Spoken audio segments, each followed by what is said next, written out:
Konflik agraria di Wadas belum tuntas, warga masih memperjuangkan hak atas tanah mereka. Meski dengan dalih kesejahteraan, sebagian dari mereka masih menolak adanya pembangunan bendungan dan aktivitas penambangan batu andesit yang berpotensi merusak alam dan kelangsungan hidup mereka. Apa yang sebenarnya terjadi? Bagaimana upaya pendekatan yang dilakukan sejumlah pihak? Akankah membuahkan hasil solutif atau jalan tengah bagi warga dan pemerintah? Kita elaborasi isu ini dari perspektif editorial media. Hadir bersama kita Wakil Pemimpin Redaksi CNN Indonesia, Revolusi Riza. Selamat malam, Mas Revo. Apa kabar, Mas?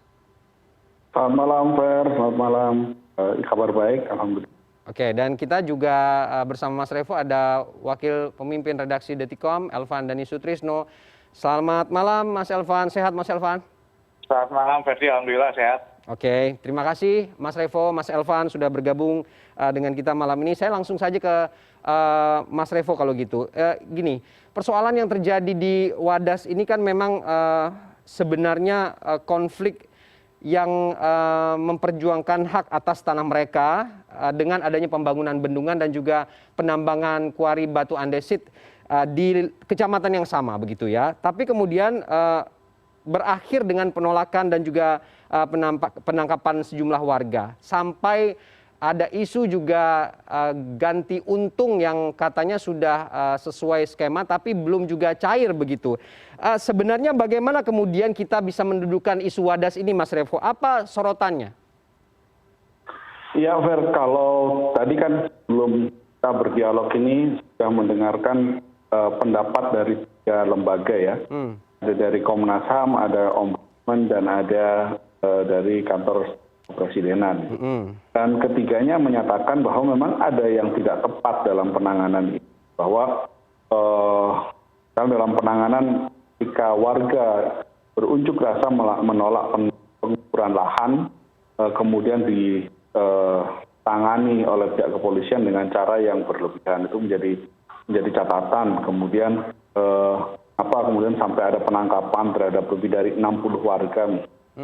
Dan kemudian ada juga lansia, dan penanganan polisi itu yang sebenarnya menjadi sumber permasalahan di titik terakhir ini ya, bahwa memang tanpa melupakan inti masalahnya terkait dengan penolakan izin tambang batu andesit, tapi penanganan kemarin memang terasa terlalu berlebihan bahwa warga melakukan penolakan. Kita tahu bahwa ada banyak cerita sukses sebenarnya dalam kasus pendekatan terkait dengan konflik agraria ini. Ada beberapa hal, misalnya ketika pemerintahan Presiden Jokowi ini melakukan, bahkan sejak menjadi Gubernur DKI ya, ketika membebaskan lahan dari tol lingkar luar Jakarta, pada waktu itu tol Jor gitu ya, yang belum tersambung antara ruas Jakarta dengan Hongkong. Berhasilkan dengan sangat baik. Kemudian kalau tarik mundur lagi ketika bagaimana pada waktu itu Presiden Jokowi masih menjadi wali kota Solo ya, jadi memindahkan pedagang pasar itu juga dengan baik. Nah, sebelum konflik Wadas ini terjadi juga ada pemindahan pedagang pasar kan dari Buru itu, dari pedagang kaki lima dipusatkan ke satu pusat perdagangan yang terpadu, itu juga berjalan dengan baik. Artinya sebenarnya ada banyak cerita-cerita sukses terkait dengan proses-proses pemindahan atau konflik-konflik lahan. Nah, kemarin memang terlihat jelas bagaimana kemudian ketika perangkat keamanan ini melakukan pendekatan yang terasa berlebih. Nah, kalau kita tarik mundur memang terkait dengan izin bendungan bener dan tambang batu andesit gitu ya. Izin usaha pertambangannya juga ini yang sekarang menjadi yang sedang ditangani ya.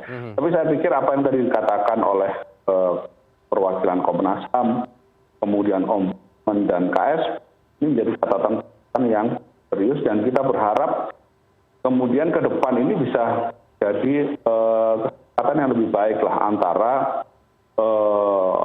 pemerintah dengan warga di Wadas ini gitu. Tentu bendungan kalau memang akan membangun bendungan misalnya, karena memang jumlah bendungan di tanah air jauh dari cukup, kalau memang harus bangun sebuah bendungan, tentu ada cara-cara yang tadi Ferdi juga sebutkan proses ganti untung dan bagaimana kemudian warga yang menolak, masih ada beberapa ratus orang yang menolak, tentu kan proses-proses untuk penyelesaian mana baiknya nanti ke depan, tapi tidak menggunakan cara-cara pendekatan-pendekatan yang penggunaan pendekatan keamanan gitu. Kemudian bagaimana dengan izin tambangnya itu, apakah memang perlu dibuka usaha tambang di Wadas misalnya, apakah kebutuhan batu andesit itu bisa diambil dari tambang-tambang yang lain, sehingga kita juga perlu, sehingga ini ya, sisi kelestarian lingkungan misalnya, kalau memang cukup akan dari tambang yang lain, kenapa kita harus buka tambang baru?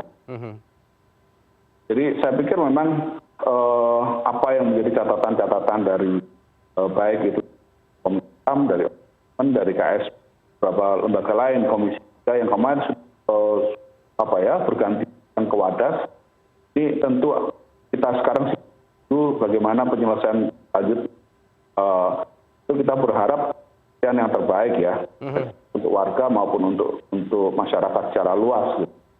Ya sama dapat, kalau memang terus terjadi semuanya mendapatkan ganti untung gitu, tidak ganti rugi yang terjadi. Oke, baik Mas Revo, kita sudah dapat poinnya. Saya ke Mas Elvan. Mas Elvan gini, dengan pendekatan aparat yang seperti Mas Revo sampaikan, kemudian setelah itu terurailah persoalan-persoalan lain di bawahnya, bahwa ada penyelesaian klaim yang belum selesai, pengukuran yang belum tuntas. Tapi gini, kita tahu kondisi inilah yang semakin membuat konflik ini memanas. Sebenarnya apa yang membuat warga di sana masih terpolarisasi antara setuju dan tidak setuju ini, Mas Elvan? Oke, Ferdi. Sebetulnya dari belajar dari kemarin perenggangan sosial yang terjadi di Wadas ya, yang kemudian meledak sampai isunya menjadi tingkat nasional, tampak nama Presiden Jokowi di bawah-bawah segala macam. Sebenarnya ada dua hal yang harus segera dilakukan. Yang pertama adalah perbaikan komunikasi antara negara dengan rakyatnya. Negara harus hadir di depan masyarakat yang memang membutuhkan. Memang terjadi aspirasi, ada kontroversi. Negara harus hadir. Jadi jangan disepelekan seolah-olah ini cuma dinamika. Disampaikan bahwa ini nggak ada yang perlu ditakuti. Jangan seperti itu. Negara harus hadir. Artinya dari masalah ini, sebetulnya kan masalah lama ini. Masalah soal penambangan ini sebenarnya sudah ada dari 2013. Ini masalah yang sudah sangat lama. Artinya harusnya bisa dihadapi dengan komunikasi yang baik, kemudian dicari solusi bersama. Artinya satu, kuncinya adalah komunikasi. Perbaiki komunikasi. Jadi leader yang baik. Jangan kemudian sekarang setelah ini isu ini menjadi isu nasional kan kemudian ditarik-tarik sampai presiden kan. Ya sampai ngabalin bicara bahwa kalau kayak gini caranya nanti ada kucing ketabrak kereta pun presiden yang tanggung jawab. Artinya ini harus jadi catatan penting nih kepada penanggung jawab wilayah. Jangan sampai kemudian ada masalah komunikasi yang kemudian tidak terhandle dengan baik meledak menjadi isu nasional. Pertama. Yang kedua adalah isu temuan dari Komnas HAM, Ferdi. Ya, bahwa kemudian disebutkan ada kekerasan. Ya kan disampaikan. Itu saya kira harus diusut tuntas dengan masalah HAM ini harus kita betul-betul clearkan. Artinya objektif saja. Bahwa tujuannya mulia, bagus, tapi ketika ada pelanggaran tentu harus ditindak. Gitu. Kemudian kita dari kasus ini sebetulnya kan kita mengutip lah pernyataan dari Gus Yahya ya, Ketua Umum WBNU. Disampaikan bahwa masalahnya komunikasi, perbaiki. Gubernur Jawa Tengah Ganjar Pranowo itu orang Purworejo. Gus Yahya bilang gitu. Artinya ini kan masalah di daerah dia sendiri. Artinya dia harus bisa menyelesaikan. Dia turun sekarang juga selesaikan. Saran saya ini adalah masalah serius, sekecil apapun aspirasi masyarakat harus dituntaskan. Jangan sampai ada kata-kata tidak perlu ditakuti, dinamika sekali lagi. Dinamika sekecil apapun di masyarakat harus dituntaskan. Nah sekarang sudah jadi isu nasional, kemudian Komisi 3 masuk, ya kan, kemudian banyak ormas masuk mau membantu meredam kerenggangan sosial dan lain-lain, itu bagus. Tapi sekali lagi yang lebih penting adalah mengantisipasi, menyelesaikan masalah, bukan mengobati. Ya kan kalau mengobati sudah terjadi segala macam. Saya kira ini harus jadi perhatian betul dari pemerintah ke depan agar setiap ada masalah itu cari tahu akar persoalannya, selesaikan, cepat-cepat selesaikan sebelum kemudian jadi isu yang besar. Supaya ingat kita punya Pancasila ya, itu betul-betul dilaksanakan dengan baik, termasuk keadilan sosial bagi seluruh rakyat Indonesia, begitu Ferdi. Artinya kemudian tidak ada pernah ada dialog yang cukup intim begitu antara warga dengan pemerintah tentang isu ini? Saya kira kalau melihat dari timeline, sebetulnya sempat ada diskusi beberapa kali. Tapi dalam diskusi itu seringkali yang hadir memang hanya kelompok pro saja gitu loh. Kelompok pro yang hadir, kemudian yang kontra itu tidak hadir. Nah, kalau seperti ini nggak bisa juga jalan terus, Ferdi. Artinya kalau yang kontra itu belum bisa diajak bicara, nggak bisa juga keputusan diambil gitu loh. Perlu juga pendekatan-pendekatan bagaimana supaya nanti kemudian bisa ketemu titik temunya. Walaupun pemerintah tentu dengan programnya tentu bagus ya, program ini bagus dan ini bermanfaat untuk Purworejo. Tapi dalam melaksanakannya, Mas Revo tadi juga sampaikan, tentu harus menjunjung tinggi asas-asas hak asasi manusia. Pancasila juga negara Pancasila kita itu. Jadi jangan sampai meremehkan aspirasi rakyat tidak baik.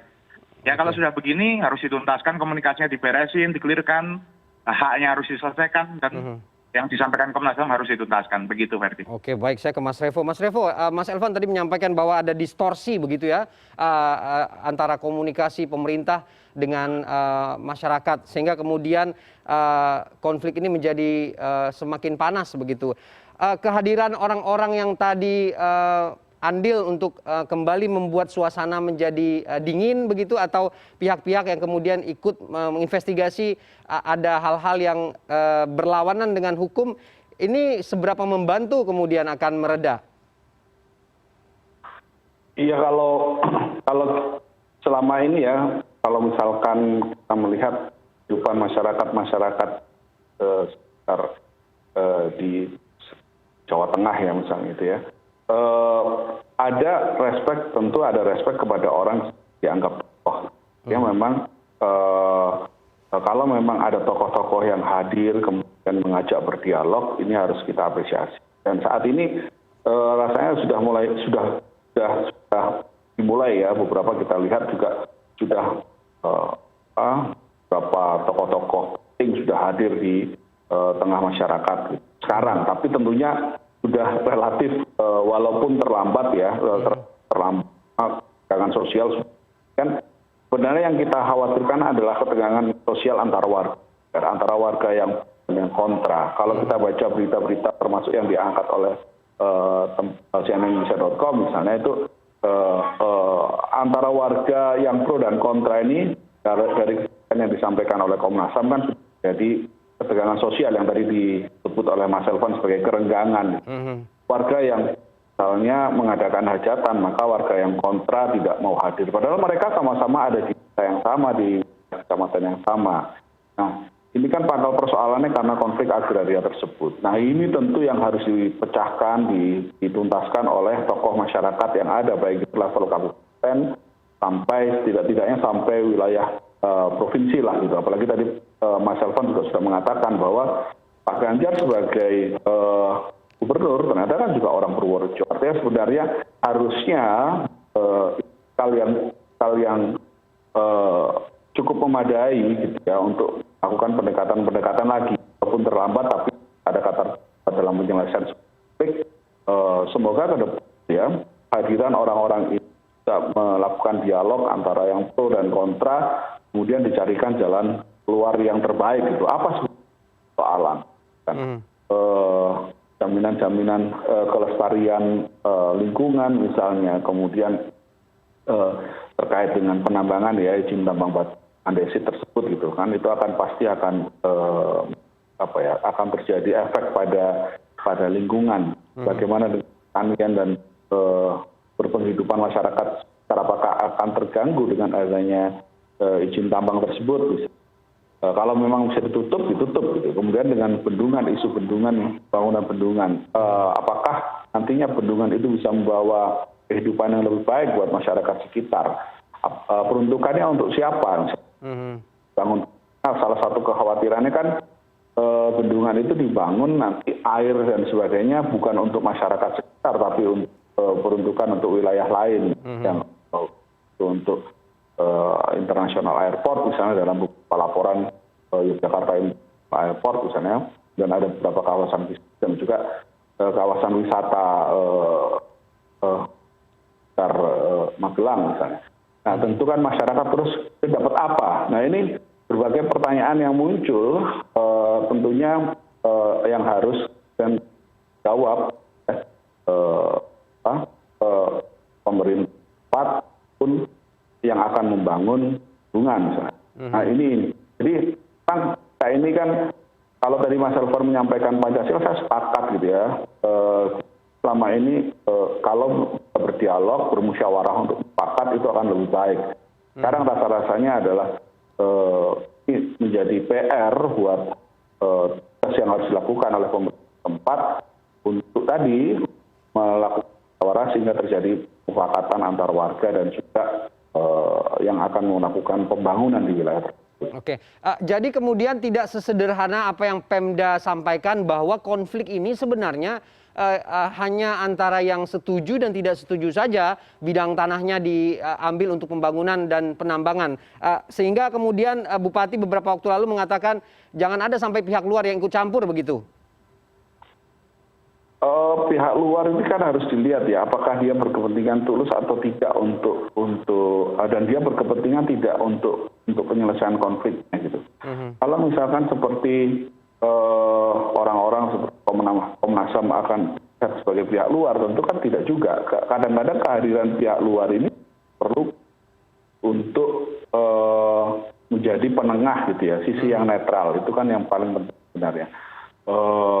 Kalau memang bisa diselesaikan oleh masyarakat sendiri itu akan lebih, tapi jika tidak itu butuh pihak-pihak dari luar yang hanya bisa jadi penengah atau bisa jadi mediator dalam penyelesaian konfliknya.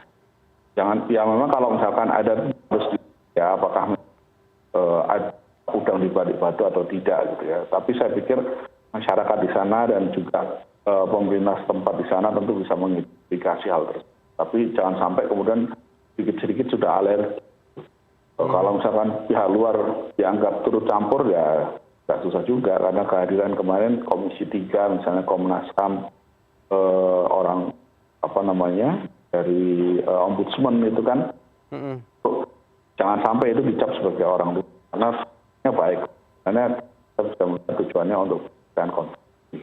Oke. Mas Elvan, pertanyaan yang mirip begitu ya, bagaimana kemudian pemerintah daerah menganggap sesederhana itu bahwa konflik ini sebenarnya hanya soal yang setuju dan tidak setuju saja, pihak luar jangan ikut campur. Apakah ini kemudian bisa bisa dikatakan akan meminimalisir apa yang terjadi di sana saat ini? Oke, saya kira saya setuju, saya sepakat. Ya, jangan sampai ada politisasi, saya sepakat. Tapi jangan lupa kasus ini berawal sudah sangat lama. Ya, banyak catatan ya mencatat itu 2013 itu sudah terjadi penolakan. Artinya waktu yang sangat panjang untuk sebuah kasus. Sampai kebetulan meledaknya sekarang menjadi isu nasional, ya kan? Artinya cukup lama kesempatan sebetulnya untuk pemerintah daerah yang menyelesaikan persoalan ini secara adat lah ya istilahnya, seperti Pancasila, sila keempat dan Mas Revo sampaikan.